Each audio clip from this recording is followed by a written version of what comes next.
What's up, Rockstars? I have another news video for you. We got a whole bunch of indie games from a whole bunch of awesome companies showing off their really cool passion project games that you can back right now. Plus, some big names like Command launching their stuff. We'll go over all of that and more in a moment.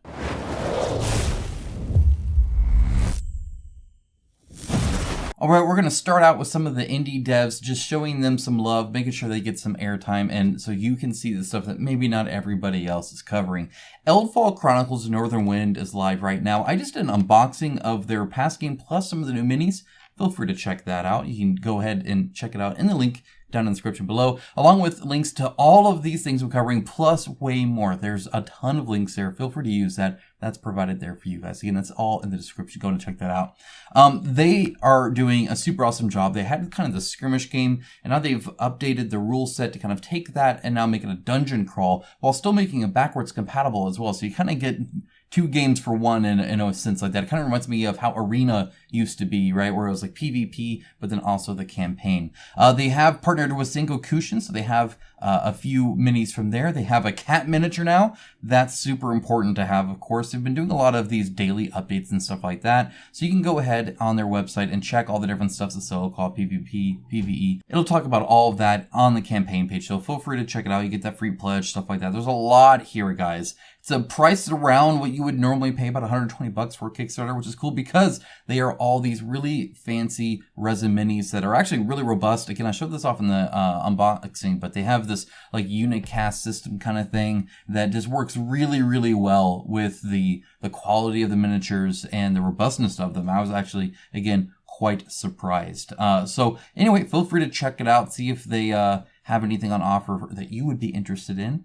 They could definitely, I think, use the support. And it looks like they're, again, doing a whole bunch of these daily unlocks, stuff like that. So they got a ton of stuff there. Feel free to check them out.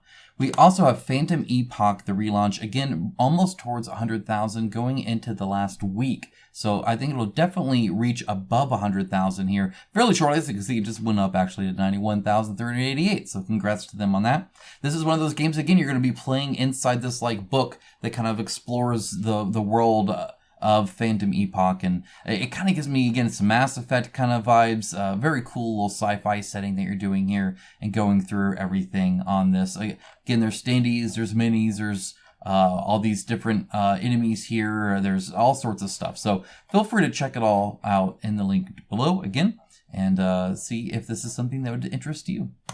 Next up, we have Tales of Evil Final Chapter. Time of recording, about 14 hours to launch. For you guys, just a little bit. So again, link down below. If you act now, you can still get $5 off as a discount if this looks something interesting to you. You're going to want to do that. If you see this video too late because you're not subscribed, be sure to subscribe. Hit the subscribe button so I can help you save a bit of money. $5 just for watching my video on time. Look at that. Anyway, this is taking like the Boogeyman. It's called the final chapter for this, and it'll just add more and more to what they've already done. So there's not a lot here for now, but there will be. So feel free to look for that. When it comes to like updates, stuff like that, there's nothing. So there's not a lot to look at now. Can't show you too much now. We'll all see in the future exactly how much is available and what it all looks like. I'll cover it in a news campaign or a news video for you coming up. Next up, we have Vampire the Masquerade, the Milan Uprising. This is for the Terra system, and it launches in just 19 days. So this month, it'll actually be live, that's coming in real quick here. The Terra system, if you didn't know, is a board that's kind of like an electronic board that tracks your die roll, but also where your miniatures are at, and it's kind of app-driven. So you can get the classic Vampire the Masquerade. It's actually kind of fusing perhaps fans of the video games that they've done and fans of the RPG style board game, all that kind of space and tabletop side, merging the two together. I think there's no other like brand perfect for it than Vampire the Masquerade. That's actually a really good idea to do this. So how will it like? I don't know, but you have 19 days to come here and click follow, and if you do, you get this cool guy sitting there. It's like the miniatures, like he's this, and then all the rest is like the giant like curtains and window and stuff like that you can do. But you can see a little bit of it here, kind of how it'll play. Honestly, probably fits pretty good again with the kind of the setting and all that. Some amazing hair, my goodness. But yeah, feel free to check it out. Again, they've added more and more information on here, so there's plenty for you to read and kind of look into, and we'll all be covering it fairly soon. Next up is Nexus Legacy Edition Rulebook. I only just now learned about this. But I'm glad I did. It's also launching about 19 days, so later this month. What this does is takes the Nexus kind of arena skirmish game and adds the legacy kind of character progressive stuff on there. So you'll actually be able to learn. By the way, this GIF, I'm just going to let it play. I've watched this GIF run fully about 3 times. It is a fantastic GIF. You can see the actual, not only are the pages turning, but the actual binding is moving down slowly. It's almost like they took a page of the actual book on each page and took a picture and then did the animation. It's hardcore. This is awesome. So, it amazes. I love it. I appreciate a good GIF, and I feel like that's a good GIF. That is awesome. It's almost done. I'm gonna let it finish for you. I wouldn't rob you of that, but as you can see, a lot of art, a lot of text, a lot of lore. You can actually be a pit boss, which is kind of like a DM that helps with all the events between battles and stuff like that. The designer actually said that it kind of is like Blood Bowl in a sense, where you get to get your guys and, you know, upgrade them and progress them and do that stuff and build out your team. So it's that normal Nexus arena combat system game, but with a whole lot more added to here. Now, it shows here writing the book, but he did confirm that there will be PDFs for you to download. And in fact, I want to take a moment. I'm going to scroll here real quick, but so it'll tell you all about it. This is all linked down below. I'll take a moment to go to the D-Verse Mart, or the D-Mart. So they have something. This is all just the free downloads. They have STLs for like all the extra stuff you would need for free. They actually get them supported and everything, so you can print these out. They have all kinds of different cards and stuff like that. Very big supporter on allowing you guys and giving you guys the tools you need to actually play the game and enjoy it, which is pretty darn cool, I think. Next up, we have the Fighting Fantasy Adventures Campaign 1. This is something I covered last time. It's now launched, and it has not actually funded yet. So this one's a little rough around the edges. If you look at the campaign page, it does seem a little old school and just how it's shown. It's very plain with the white, and then it's just an image and the text. I do appreciate how big the text is and how big the images are. That should do a good job on that. There's a little bit of theming here, as you can see, but it's mostly just this repeated, this kind of label, and then of course the images. And again, the images actually pretty good too. So it's hard to put your finger on exactly, but I think a lot of it's, the little banners and stuff here like that. But there is a lot here for you to read. If you're interested, feel free to check them out. But definitely didn't explode like I think they were probably hoping based off the IP. Next up, we have Cyclades. I'm kidding. So the Cyclades, the legendary edition of this game is available on Kickstarter.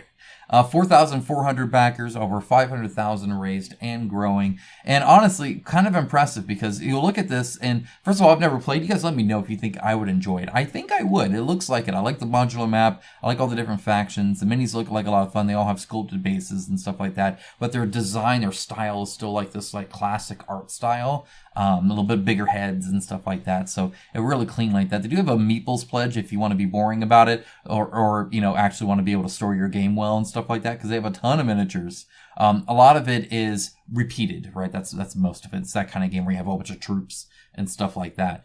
And you're going around and using, so you have the little creature cards and philosopher cards and stuff like that. You have your little faction screen. So think like Rising Sun-esque kind of. A whole lot of coins, 100 gold coins. You can get those metal, of course, upgrade them, make them all premium. There's all those repeats I was talking about that you get. Then you get the different fortifications and whatnot. Meeples, you get the same thing. It's just in different colors. Looks a bit more boring, but it's probably actually more playable. You know how it is. The price here, by the way, guys, if you just want the game, you can get it for $65 with the Meeples. That's pretty cool. For $110, you can get the miniatures, and the big one, the ultimate pledge, is $131. Guys, that is cheap. Dang. That is super cheap. I dig it. That's awesome. You're already doing all these stretch goal unlocks, so that's super cool to see. Really happy to see that. And it looks like a really fun campaign to be part of. So I'll be taking a look at this more, but do let me know. Do you think this would be something I enjoy? Look at, by the way, at the design of all of this, right? Compared to this, right? I think you'll kind of see the difference in campaign page feel. Next up, we do have Tanares Adventures. This is the Ultimate Edition. It's kind of stalled at around 1 million. It broke 1 million. They're super happy about that, but it's very slowly increased since then. They're at almost 6,660 backers. They need to get to that, so they need about 200 more backers just to get those straight sixes. Everybody will appreciate that, of course. But 14 days ago, still 2 weeks. They have been adding a few more add-ons, but not too much. But it hasn't been increasing prices a whole lot. So there's not a whole lot there. And as you can see, when it comes to like stretch goals, not a whole lot there either. At least not at the start where you see it there. So you do have a standee pledge. I think that's super awesome, by the way. It pretty much just plays itself, so you can't expand it too much by the looks of it without going to miniatures. But that's there if you want a cheaper entry point, which is kind of cool. One thing we'll note, and I'll kind of mention that a little bit lower here. But they have this thing they've started doing where they added like texture to the miniatures, and I think it's really weird. So the add-on is they added like a player dashboard, so it has like the normal kind of Tanares thing, and then solo where you'll have all the different things here. It kind of shows the two different layouts here. I think it's pretty cool. That's certainly awesome. I think it takes up a little bit more room than's necessary, perhaps. I don't know. I think I would include, yeah, because you can have like items and stuff like that, and I don't know. Your player area kind of expands and whatnot. Right here, they added a texture to some miniatures. So see how clean this is, like on the bottom here, right? And then if you look here, you see how they added a texture to the base. So this is not a real texture. This is a fake texture. In fact, they didn't do it to this one, which is kind of funny. It makes it look a little odd. Awakened Realms adds a artificial texture, not this one, a artificial texture to the render to help show detail. You'll see a little bit of it here, right? A little bit of it there. So they do this from time to time. It's not on all of the renders, which is again kind of weird. I think this is perhaps a little too heavy-handed. I think it's kind of hard to see a lot of the detail with such a strong texture. Like look how deep that texture is, right? So less is more in this case. I like the idea. I think that could be improved a little bit. And then a lot of the other renders are just kind of normal, right? The smooth texture that you normally get. So kind of funny to see that kind of going where it's at. But anyway, yep, at over 1 million. So they're doing quite well, of course, for like the third or fourth Tanares campaign we've seen. I think it'll probably be time to move on after this to something else or something different, just because I think people have enough Tanares. But what do I know, right? Who knows? You let me know. Have you had enough Tanares? I'm backing at the 89, so I get those cool, sweet boxes that'll help store the game a little bit, help play it a little bit. And I'm not finishing the campaign anytime soon, so I'm willing to wait a little bit. Next up, Mordred, CMON's new campaign will launch July 12th. That's very soon, guys. I don't know if you knew, but we're already like well into July. So July 12th, coming up, 3 p.m. Eastern Standard Time, Mordred will launch. One of the interesting things, I think, so it has Adrian Smith art, which is always cool. The colors. This person is literally wearing pink and yellow and green. Like, it's not the normal colors you would normally see, right? When looking at stuff like this, especially because look how drab the horse is, how colorful they are. So very unique color palette. Look how bright red this is. I don't know, it'd be interesting to see. And it will probably be fun to paint, depending on the maze, which they haven't shown a whole lot of, but this page is available for you to follow. Again, link down in the description below. And then finally, a quick update on Subterra 2, mainly talking about Gamefound here. So if you didn't know, Subterra 2 is going to be delivering. A new company did join in the Snailor Games. They're actually working on delivering this to people and getting it shipped. One interesting thing they talked about is moving to Gamefound from BackerKit. So I wanted to highlight this real quick. It says this is actually a now common commercial strategy for creators subsidizing shipping with gross margin. In other words, they're saying, hey, normally shipping is subsidized quite often, but we have nothing to subsidize with because we just bought these games and then we need to ship them. And so that's just too much of a loss of money otherwise. Very true. You got to get it right. Getting it right, they said for BackerKit, they can directly upload complex rate tables for their own purpose-built systems, but at Gamefound, it's all manual. This I can't confirm. I've worked with a dev or two on setting up the shipping, and it is the reason they have complex rate tables is because it's very complex to ship so many different SKUs across the entire world. very complex, which is why it's manual Gamefound, because it's super complex. But because it's complex, it means you get it wrong often. Stuff like BackerKit, one of the reasons BackerKit is often the most expensive, but not always, especially now that Gamefound's now charging.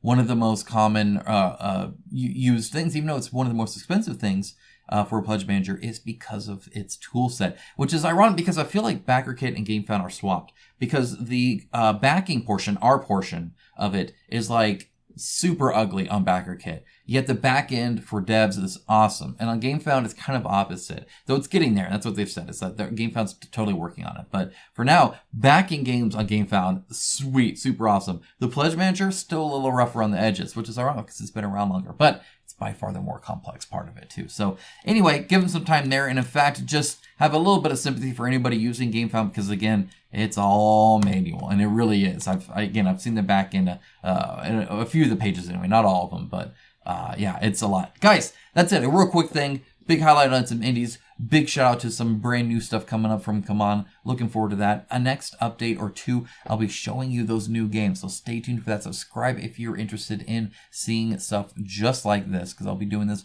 plenty of times. I do this about 6 to 7 times a month. So plenty more to come for you guys. So stay tuned for that, guys. Have a great rest of your day. Take care. Bye, guys.